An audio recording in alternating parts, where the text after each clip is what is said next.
पांडे जी, जिस तरह से ममता बनर्जी का सीधा सीधा बीजेपी पर आरोप है कि जो धक्का मुक्की उनके साथ की गई, जिनके साथ उनके पैर में चोट लगी, फ्रैक्चर हुआ, उसमें बीजेपी का हाथ है, कैसे देखते हैं आप?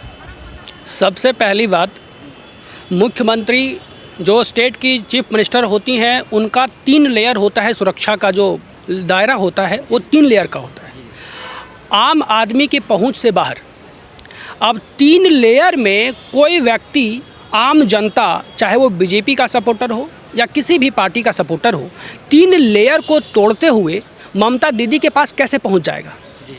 सबसे पहली बात, ऐसा तो नहीं था कि वो जनता में बीच में सबसे मिलने जा रही थी, वो एक भाषण देने जा रही थी जो नंदीग्राम से, जहाँ से चुनाव लड़ा था वहाँ से वो कुछ संबोधित करना चाह रही थी, जब वो असुरक्षा दायरे में है। वो ऐसा नहीं कि पब्लिक से मिल रहे हैं, जैसे कि कोई बहुत नेता ऐसे होते हैं जो पब्लिक से मिलना चाहते हैं, कॉमनली मिल रहे हैं सारे लोगों से, उस वक्त हादसा होने की संभावना होती है।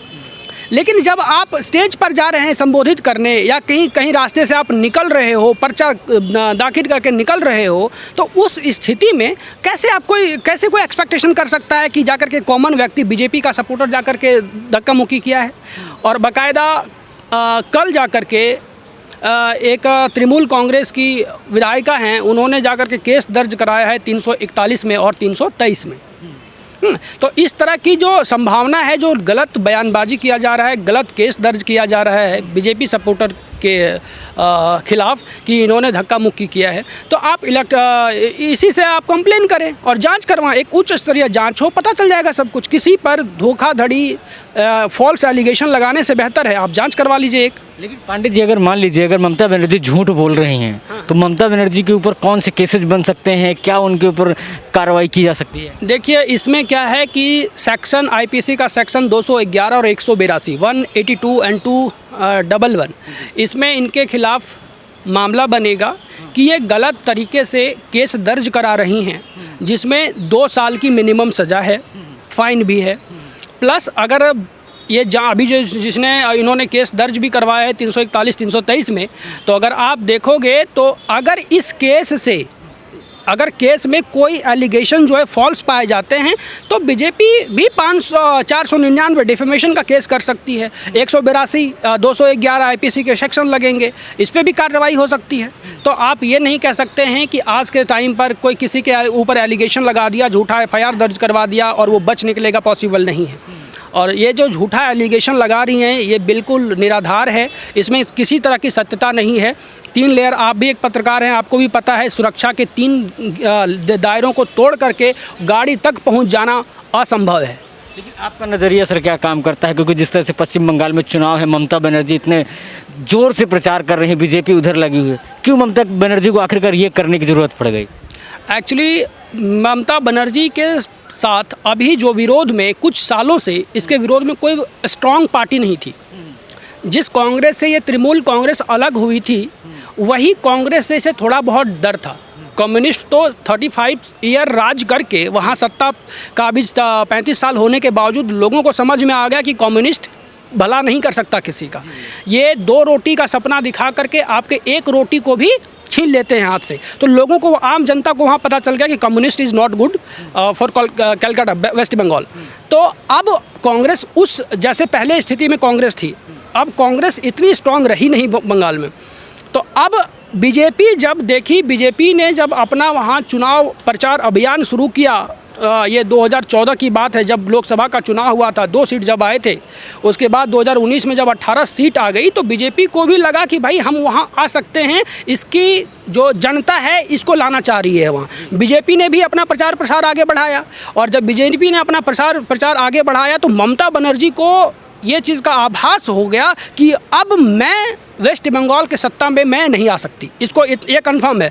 इस वजह से ये एलिगेशन लगा रही है और सिंपैथी, नंदीग्राम की जनता का सिंपैथी गेन करने के लिए इस तरह के एलिगेशन लगा रही है ये, कि इस तरह से जनता को, जैसे केजरीवाल साहब ने भी खुद थप्पड़ खाया और उस खुद थप्पड़ मरवाया, और थप्पड़ लगने के बाद इन्होंने क्या सिंपैथी गेन किया, इन्होंने भी लोगों को बेवकूफ़ बना करके जिस तरह ये सत्ता पे काबिज हो रहे हैं, इसी तरह ममता बनर्जी भी वोट बैंक की राजनीति कर रही है, वहाँ सिंपैथी गेन करना चाह रही है। क्यों? नंदीग्राम में जो कैंडिडेट हैं वो भी स्ट्रॉन्ग कैंडिडेट हैं बीजेपी के, तो इसको डर है कहीं ना कहीं कि मैं जो इस नंदीग्राम सीट को भी बचा पाना मेरे लिए असंभव है। इस वजह से ये फॉल्स एलिगेशन लगा करके वहाँ की जनता का ये वोट गेन करना चाहती है, तुष्टीकरण की राजनीति करना चाह रही है, बस यही है बात। बाकी इसके सारे आरोप निराधार हैं। मैं तो कहता हूँ इलेक्शन कमीशन से कि एक उच्च स्तरीय आयोग कमीशन बना दे और बना करके उसको 10 दिन में रिपोर्ट मांग ले, सब कुछ सामने आ जाएगा। इतने सारे सीसीटीवी फुटेज हैं वो सामने आए हुए हैं, आप उसको भी चेक कर सकते हैं एक बार। लेकिन पंडित जी, एक बात ये समझने वाली होगी, क्या कोई मुख्यमंत्री के ऊपर कार्रवाई हो सकती है? क्योंकि अगर हमने अपने देश की बात करें तो बहुत सारे मुख्यमंत्री ऐसे काम करते हैं लेकिन उनके ऊपर कोई कार्रवाई नहीं होती है। इसके देखिए, कार्रवाई तो प्रधानमंत्री पर भी हुआ है भारत में। इसको आप इस चीज़ को डिनाई कभी नहीं कर सकते हैं कि मुख्यमंत्री पे कार्रवाई हो सकती है या नहीं, बिल्कुल हो सकती है। इंडियन पिनल कोड, भारतीय इंडियन कॉन्स्टिट्यूशन सब के लिए बराबरी का अधिकार देता है और भारतीय दंड संहिता में जितने भी प्रावधान, जितने भी सेक्शन हैं, वो सारे के सारे जितने भी व्यक्ति हैं सब पर इम्पोज किया जा सकता है अगर कोई व्यक्ति गलत हो तो, ठीक है। और 211 और 182 जो इंडियन पिनल कोड है, इस पे इनको सजा के ये हकदार होंगी अगर ये जांच के बाद पता चलता है कि एलिगेशन फॉल्स था या राइट था या रॉन्ग था। जो जांच के बाद, ये जांच का विषय है।